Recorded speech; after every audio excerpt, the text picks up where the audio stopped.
Meus amores, tudo bem? Hoje a gente vai falar dos gases ideais ou perfeitos. Bom, para entender bem isso, a gente vai falar primeiro da teoria cinética desses gases, né?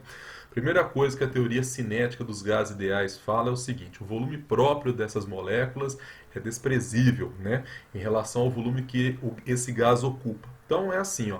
Ah, Gabiru, eu estou trabalhando com tal gás. Ah, Gabiru, eu estou trabalhando com tal outro gás. Não interessa. A gente vai sempre considerar que o volume próprio das moléculas sempre serão o quê? Desprezíveis, beleza? Bom, outra coisa, o movimento é sempre aleatório, é sempre ao acaso, seguindo trajetórias lineares. Então, quanto uma está subindo, a outra está descendo, a outra está indo para um lado, a outra está indo para o outro e assim por diante. Bom, terceira coisa que a teoria cinética fala é que os choques são perfeitamente elásticos, eles batem e voltam, né?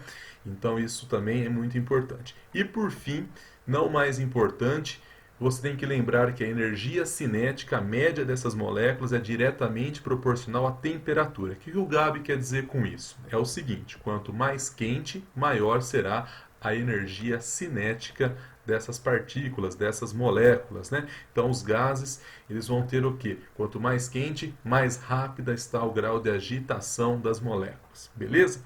Falado isso, dito isso, a gente pode começar a pensar sobre o quê? O estado de um gás. O estado de um gás é como o gás se encontra, né? Ah, o estado de um gás é gasoso. Não, não é isso. O estado de um gás é sua pressão, a sua temperatura e seu volume. Essas três grandezas, elas descrevem o gás. Bom, quando a gente fala em pressão, a gente tem que lembrar que um ATM é igual a 760 milímetros de mercúrio. Lembrando disso, já está ótimo, tá? Ah, um ATM também pode ser 101.325 Pascal? Pode, mas lembre que um ATM é igual a 760 milímetros de mercúrio, beleza? Volume. Quando a gente trabalha em volume, lembre-se que 1 litro é igual a 1 decímetro cúbico, que é igual a 1.000 centímetros cúbicos. Lembrando disso, vai ajudar muito a gente a trabalhar com gás daqui a pouquinho. E falou em temperatura, você fala sempre em temperatura em Kelvin. Para transformar graus Celsius para Kelvin, basta eu somar 273. Lembrando disso, está maravilhoso. Bom, pressão, volume e temperatura serão as nossas variáveis de estado. Então, com essas três, eu consigo falar muito sobre um gás. Bom, pensando em tudo isso, a gente vai estudar as mudanças de estado. Quais leis que as regem, né? A gente vai estudar isso. Bom, como assim mudanças de estado? Quando você muda a pressão, volume ou a temperatura, ou os três ou dois de um gás, você muda o estado do gás. Quais são as leis que as regem, né? Quais leis que vão falar sobre isso? Bom, nós temos aqui as transformações isotérmica, isobárica e isométrica, ou também chamada de isovolumétrica ou isocórica. Essas serão as leis, essas serão as transformações de estado que iremos estudar hoje, beleza? Transformação isotérmica, né? O que significa isso? Iso é mesmo, térmica tem a ver com temperatura. Então a gente fala, uma determinada massa de gás ocupa um volume, olha só, inversamente proporcional à sua pressão. Para entender melhor isso, vamos fazer um esquema? Olha só, eu tenho um recipiente, né, com uma tampa aqui, e dentro desse recipiente tem um gás. Esse gás está a uma temperatura T, sei lá, 100 Kelvin, 200 Kelvin, não interessa, né? Tem um volume, né? Ele tem aqui, ele ocupa um espaço, né? Sei lá, de 1 litro, 2 litros, né? Só para vocês entenderem, né? E exerce uma pressão de 1 atm, 2 atm. Lembrando que pressão são choques, né? Ah, professor, define pressão, força sobre área, ou seja, está exercendo uma força sobre uma área, são choques, né? Então, a pressão eu posso falar que é resultado dos choques das partículas, das moléculas contra a parede do recipiente. Tá. Pensando assim, vamos fazer o seguinte, vamos diminuir o tamanho do recipiente, vamos abaixar essa tampa, né? Vamos fazer assim, ó, vamos abaixar a tampa. Na hora que a gente abaixa a tampa, o gás ele está mais confinado, ele fica ali num espaço menor. E eu estou mantendo esse gás a uma mesma temperatura. O que acontece? Né? O grau de agitação daqui vai ser o mesmo que está tendo aqui, só que o volume agora caiu pela metade. Você fala, meu Deus, o que vai acontecer? Se eu tenho metade do volume que antes eu tinha aqui, eu vou ter muito mais choques, muito mais colisões contra as paredes, ou seja, a minha pressão vai aumentar. Olha que coisa interessante.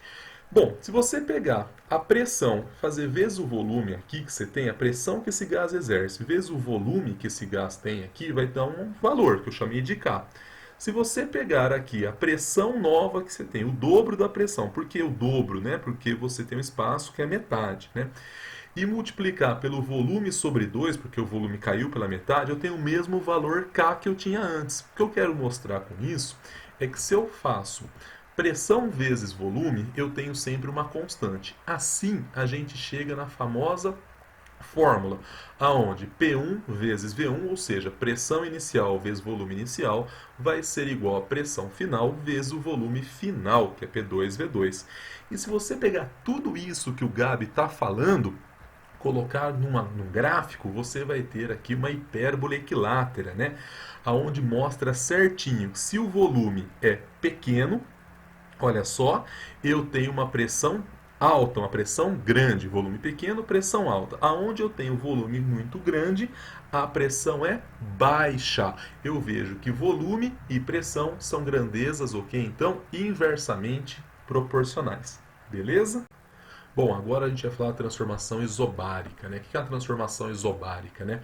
Transformação isobárica quando a pressão é constante. Pressão sendo constante, volume e temperatura são grandezas o quê? Diretamente proporcionais. Isso é muito importante. Volume e temperatura são grandezas diretamente proporcionais. Para entender melhor isso, vamos fazer um esqueminha. Ó.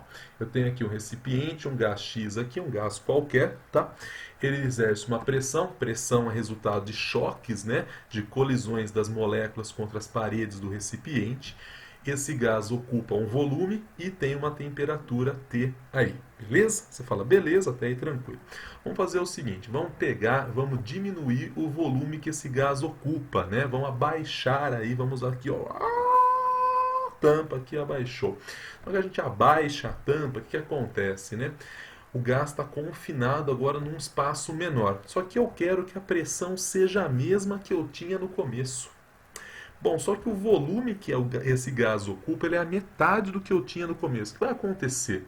Bom, para que eu mantenha a mesma pressão aqui, eu vou ter que diminuir o grau de agitação dessas partículas desse gás. Para que isso aconteça, eu vou ter que diminuir a temperatura. Então você viu que se eu diminuir o volume, a temperatura tem que ser diminuída para que a pressão permaneça como constante. Então olha só que coisa interessante. Ó, se eu pegar o volume desse gás aqui e dividir pela temperatura, tem um valor. O mesmo gás, num volume pela metade, aqui, dividido pela temperatura pela metade, vai ter o mesmo valor que eu tinha antes. O que eu estou querendo dizer com isso é que volume dividido por temperatura é sempre uma constante. Aí surge a famosa fórmula, né? Onde volume inicial dividido pela temperatura inicial é igual ao volume final dividido pela temperatura final. Se eu colocar tudo isso num gráfico, eu vejo que eu tenho uma reta. Por quê? Olha só, temperatura pequena, volume pequeno. Beleza. Agora, se eu aumento a temperatura, o volume também tem que aumentar. Só assim a pressão permanece constante. Então, isso é uma transformação isobárica. Beleza? Bom, agora a gente vai falar da transformação isovolumétrica ou isométrica, ou também chamada de isocórica, né? O que significa isso? O volume é constante. Quando o volume é constante, pressão e temperatura são grandezas diretamente proporcionais. Para entender melhor, vamos fazer um esqueminha aqui. Ó. Tem um gás X qualquer, esse gás ocupa um espaço, um volume V, né? Está uma temperatura T e uma pressão P. Lembrando que pressão sempre é o quê? Resultado de colisões. Eu vou aumentar a temperatura, mas eu vou manter o volume desse gás. Então eu mantenho aqui, eu não abaixo a tampa igual eu fiz nos anteriores, beleza? Bom, só que eu dobrei a temperatura. O que aconteceu? Eu dobrei a temperatura, lembrando que temperatura é diretamente proporcional à energia cinética, né? Se eu aumento a temperatura, aumenta a energia cinética, a média, então eu aumento o grau de agitação. Se eu aumento o grau de agitação, eu aumento as colisões das partículas dentro desse meu recipiente. Então, o que acontece? A pressão aumenta. Então, olha que coisa interessante. Se você pegar aqui a pressão desse gás dividido pela temperatura, dá um resultado K. Se você fizer a mesma conta aqui, você vai ter o mesmo resultado. Então, pensando nisso, você entende que pressão dividido pela temperatura é uma constante. Se você tem que pressão dividido pela temperatura é constante, você tem a famosa fórmula que P1 dividido por T1, ou seja, pressão inicial dividida pela temperatura inicial, vai ser igual a pressão final dividido pela temperatura final. E lembrando que se você colocar tudo isso em um gráfico, você tem uma reta. O que significa isso, né? Temperatura baixa, pressão baixa. Se você mantém o volume, mas aumenta a temperatura, o que acontece com a pressão? Ela também vai aumentar. Então, nesse exato instante, você tem que, para uma transformação isocórica, né, ou isovolumétrica, ou isométrica, né, que significa isso? Volume constante. Se aumentou a pressão, aumenta a temperatura. Beleza? Porque pressão e temperatura são grandezas o quê? Diretamente proporcionais. Beleza até aqui, gente? Beleza? Bom, meus amores, agora que nós vimos, né, as três transformações isotérmica, isobárica e isocórica, a gente vai trabalhar com a equação geral dos gases, né? Essa equação ela serve para quê, né? Ela faz uma relação de variações simultâneas de pressão, volume e temperatura para uma massa fixa. Então a massa do gás é fixa. Bom, vamos pensar assim, ó. P vezes V é uma transformação isotérmica, tá? P vezes V é constante. A gente já estudou isso, tá? P dividido por T é uma transformação isocórica. P dividido por T é uma constante. E V dividido por T é a transformação isobárica, que também é uma constante. Ou seja, P vezes V dividido por T, eu vou ter uma constante. E assim eu chego na famosa fórmula P1 vezes V1 dividido por T1, que é igual a P2 vezes V2 dividido por T2. Significa isso: pressão inicial vezes o volume inicial dividido pela temperatura inicial é igual a pressão final vezes o volume final dividido pela temperatura final. Pensado isso, vamos pegar aqui um exemplozinho. Certa massa de gás ocupa um volume de 1 litro a uma temperatura de 300 Kelvin e pressão de 1 atm. Bom, qual o volume ocupado pela mesma massa gasosa por essa massa a temperatura de 150 Kelvin e 3 atm de pressão? Você fala, opa, eu mudei a temperatura, eu mudei a pressão, eu quero saber o novo volume que esse gás vai ocupar. Aonde que eu faço isso? Como que eu relaciono isso? Eu substituo nessa fórmula aqui, ó. Pressão inicial vezes volume inicial dividido pela temperatura inicial é igual a pressão final vezes o volume final dividido pela temperatura final. Bom, corta Kelvin, corta Kelvin, corta TM, corta TM, faço a continha e chego que o volume agora que esse gás vai ocupar a uma pressão de 3 atm, 150 Kelvin, vai ser de 0,167 litros. Então eu consigo achar o novo volume desse meu gás aqui só usando esta fórmula, porque eu tenho agora uma fórmula que relaciona pressão, volume e temperatura, tudo ao mesmo tempo. Certinho? Equação de Clapeyron, né? Então agora a gente vai falar da equação de Clapeyron. Clapeyron, ele deduziu uma fórmula, né, aonde relacionava pressão, volume, temperatura e número de mols, certo? Até então, nenhuma das fórmulas que nós tínhamos estudado, né, ela tinha número de mols, ela não relacionava a massa, né? Porque se você tem número de mols, você consegue encontrar a massa do gás, né, que você está trabalhando. Bom, e qual é a fórmula que Clapeyron deduziu, né? PV igual a nRT, sendo que P de pressão, V é o volume que o gás ocupa, né? T a temperatura em Kelvin. Toda a temperatura até então sempre foi sendo em Kelvin, sempre foi, sempre será em Kelvin, tá? Nunca trabalhe com temperatura em graus Celsius. Todas essas relações foram deduzidas, encontradas, estudadas usando a temperatura em Kelvin, né? N é o número de mols, é a quantidade de matéria, e R é a constante do gás, né? A constante universal dos gases, né? É R. Eu sei que muitos decoram, mas não precisam, né? R vale 0,082 atm vezes litro dividido por mol vezes Kelvin, se nós estivermos trabalhando em ATM, se a pressão estiver em ATM. Agora, se a pressão estiver em milímetros de mercúrio, R vale 62,3 milímetros de mercúrio vezes litro dividido por mol vezes Kelvin, né? Bom, a gente brinca, né, por você nunca rezei tanto para vocês decorarem essa fórmula, é uma fórmula muito usada, né? Então, vamos fazer algumas observações antes sobre esta fórmula, né? Bom, primeira observação, né? Eu sei que N é massa dividido pela massa molar, certo? E PV igual a nRT. Se eu pegar este N daqui, que é a massa dividido por massa molar, substituir, eu vou chegar em P vezes V é igual a massa dividido pela massa molar vezes R vezes T. Então, às vezes, é muito útil eu lembrar desta fórmula aqui também. Porque às vezes o texto me dá a massa, né? E eu consigo já substituir aqui com a massa molar, eu já faço direto, né? É uma dica que eu deixo. Bom, outra observação, né? Quando N for igual a 1 mol, né, eu tiver 1 mol de um gás, né, na CNTP, o que é CNTP, gente? É condições normais, temperatura e pressão, ou seja, 0 graus Celsius, que significa 273 Kelvin, né, e a pressão de um atm. Então, 1 mol de qualquer gás na CNTP ocupa 22,4 litros. Lembre disso sempre, tá? E tem o KTP, né? O que é KTP? É condições ambientes de temperatura e pressão.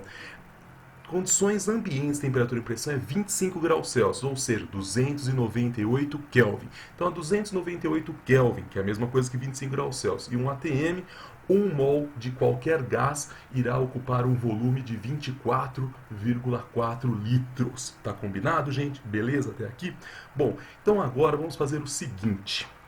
Vamos fazer um exemplo. Olha só, em um cilindro de volume igual a 20 litros encontraram-se armazenados 16 gramas de O2 gasoso, medicinal a 300 Kelvin. Calcule a pressão exercida pelo O2 no cilindro, dados a massa molar do O2, 32 gramas por mol, e o valor de R, que sempre será dado. Bom, 1 mol de O2, 32 gramas. Se eu tenho 160 gramas, igual o texto me deu, eu vou ter 5 mols. Então é assim, ó, qual é a pressão que esses 5 mols irá exercer? Bem, eu tenho PV igual a nRT, certo? Bom, a pressão eu quero, o volume 20 litros, número de mols 5 mols, R 0,082 e a temperatura ele deu 300 Kelvin. Faço a continha, chego em 6,15 atm.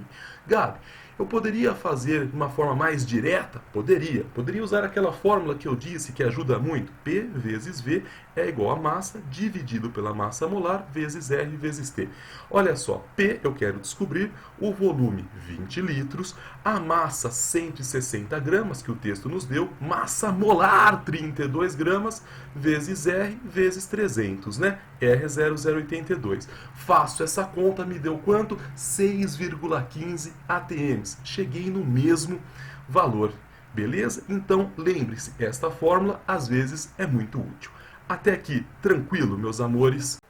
Bom, agora a gente vai ver a densidade dos gases, né? Bom, vamos lá. A densidade de uma substância é a massa da substância dividida pelo volume da substância. Você fala, beleza, isso já aprendeu faz tempo. Bom, a densidade de um gás vai ser dada por qual fórmula, né? Eu sei que pressão vezes volume é igual a N vezes R vezes T, certo? Bom, e N é igual a massa dividido pela massa molar. Vamos substituir isso nessa outra equação, aonde eu encontro que P vezes V é igual a massa dividido pela massa molar vezes R vezes T. Boa. Pegue a massa molar que está dividindo desse lado, passe para o outro lado multiplicando. E pegue o volume que está multiplicando, passe dividindo. Você vai ter isso aqui, ó, pressão vezes massa molar é igual a massa dividido pelo volume vezes R vezes T. Você fala, tá bom, R vezes T aqui desse lado multiplica, né? Passe para o outro lado dividindo. Você chega em pressão vezes massa molar dividido por R vezes T. Isso é igual a massa dividido pelo volume. O que é massa dividido pelo volume, gente linda? Densidade. Então, a densidade de um gás vai ser dada por esta fórmula. Pressão vezes massa molar dividido por R vezes T. Maravilha. Bom, antes de eu começar a aplicar essa fórmula, vamos pensar algumas coisas. Ó, vamos pegar aqui um gás a pressão constante. Pressão constante, hein? Bom, se a pressão é constante, a massa molar é constante, ela não muda, a R é constante, né? Pode mudar a temperatura. Vamos pegar a temperatura aqui e passar multiplicando. Então, densidade vezes temperatura é igual a pressão vezes massa molar dividido por R. Isso tudo constante, certo? Bom, por que tudo constante? Porque eu falei que a pressão aqui está constante. Então, por que eu estou fazendo isso? Veja bem, se você aumentar a temperatura, aumenta esse número aqui, ó. O que acontece com a densidade? Diminui. Então, o aumento da temperatura à pressão constante faz que a densidade do gás diminua. Por isso que o ar quente sobe, ele fica menos denso. Agora, se você diminui a temperatura, o que acontece com a densidade? Ela aumenta. Então, por isso que o ar frio desce, porque o ar frio é mais denso. Fez sentido? Bom, pensando tudo isso, agora a gente pode aplicar essa fórmula aqui, né? Por exemplo, calcule a densidade CO2 300 Kelvin e 1 atm de pressão. Dados, né? Massa molar aqui, 44 gramas por mol e R 0,082 atm vezes litro dividido por mol vezes Kelvin. Bom, densidade é igual a pressão vezes a massa molar dividido por R vezes a temperatura. E eu chego então que a densidade do CO2 a 300 Kelvin e 1 atm é aproximadamente, né, de 1,79 gramas por litro. Então a gente mostrou aqui a aplicação desta fórmula. Feito isso, a gente pode estudar o quê? A densidade relativa do gás 1 em relação ao gás 2. Eu faço uma relação entre as densidades para ver qual gás é mais denso ou menos denso um em relação ao outro, né? Para isso a gente vai fazer o quê? Densidade do gás 1 dividido pela densidade do gás 2. Bom, vamos pensar devagarzinho assim, ó. Você concorda que densidade do gás 1 é a pressão do gás 1 vezes a massa molar do gás 1 dividido por R vezes a temperatura do gás 1? Você fala, tudo bem. Densidade do gás 2, o que é? Pressão do gás 2 vezes a massa molar do gás 2 dividido por R vezes a temperatura do gás 2. Você fala, tá. Só que agora a gente vai medir tudo isso, as densidades, na mesma pressão e temperatura. Então, olha só.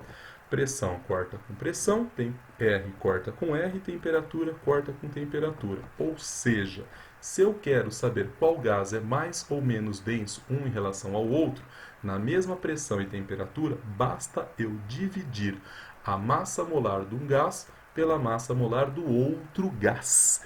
Então, olha só que coisa maravilhosa. Esta formulinha aqui, ela nos indica quantas vezes um gás é mais denso ou menos denso do que um outro gás. Basta eu dividir a massa molar de um pela massa molar de outro, desde que eu esteja sempre trabalhando a mesma pressão e temperatura para ambos os gases, né?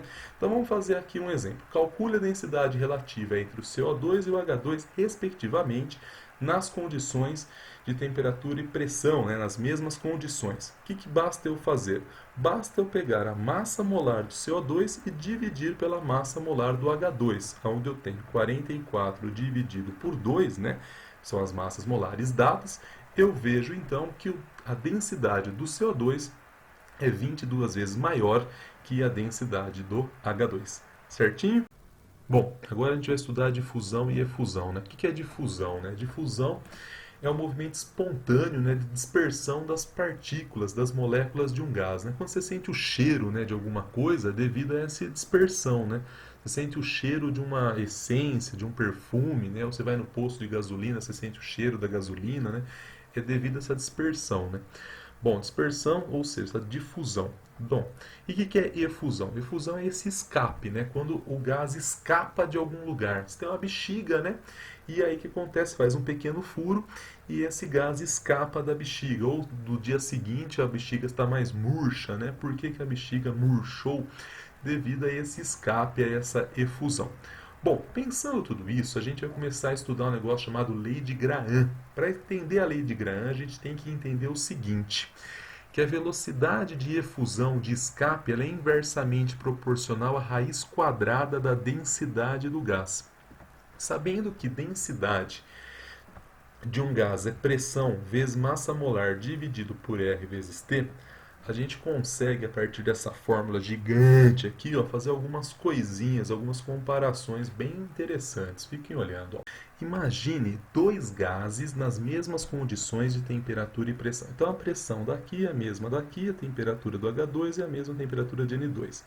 Eu fiz um buraco aqui, fiz um buraco aqui. Viram? Vai escapar H2, vai escapar N2. Boa, eu tenho as massas molares aqui. Qual desses dois gases aqui vai ter a maior velocidade de escape, maior velocidade de efusão? Bom, eu sei que a velocidade de efusão pode ser calculada a partir dessa fórmula gigante aqui, certo? E aqui é a densidade. Bom, pensando bem, você repara que a pressão aqui em ambos é o mesmo, porque eu disse aqui, a temperatura em ambos é o mesmo, certo? Então, olha só, O que está diferenciando o H2 e o N2? A massa molar. E assim a gente pensa: quanto menor a massa molar, maior a velocidade. Quanto maior a massa molar, menor a velocidade. O que eu quero dizer com isso? Que quando você tem dois gases nas mesmas condições de temperatura e pressão, aquele que for o de menor massa molar vai escapar mais rápido, vai ter maior velocidade de efusão. E isso também é válido para a velocidade de dispersão, ou seja, a velocidade de difusão. Então lembre-se disso. Quanto menor for a massa molar, maior será a sua velocidade de efusão ou também velocidade de difusão, que a gente calcula da mesma forma, usando a mesma equação. Beleza? Bom, pensando isso, eu posso calcular matematicamente quantas vezes, por exemplo, o H2 escapa mais rapidamente que o N2. Você fala, como assim, Gabi? Dá para calcular? Dá. Tem uma formulinha aqui, ó, aonde a velocidade do gás 1 dividido pela velocidade do gás 2 é igual a raiz quadrada da massa molar do gás 2 dividido pela massa molar do gás 1. É o contrário, Gabiru? É o contrário. Então tome cuidado, hein? V1 dividido por V2 é igual a raiz quadrada de massa molar de 2 dividido pela massa molar de 1. Bom, voltando àquele exemplo, olha só.